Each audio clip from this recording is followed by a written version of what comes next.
Rescue 1112 emergency service Sindh के 16 अजला में शुरू हो गई है। कराची में हाईवे पर सर्विस के आगाज़ की इफ्तिताही तकरीब हुई। वज़ीर आला सिंध मुराद अली शाह ने कहा कि वर्ल्ड बैंक की मामलत से शुरू किया गया प्रोजेक्ट अब सिंध हुकूमत के तहत चल रहा है।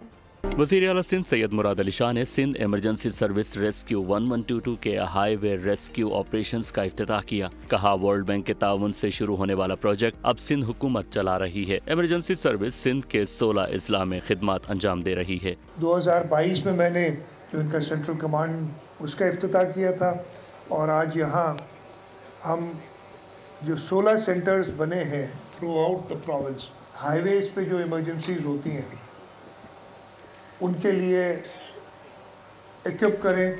मेयर कराची मुर्तज़ा वहाब ने कहा कि सिंध हुकूमत पर गैर जरूरी तनकीद होती है कि काम नहीं कर रही। सिंध हुकूमत ने शहर कराची और दीगर अजला को फायर टेंडर्स और स्नॉर्कल्स फराहम की हैं।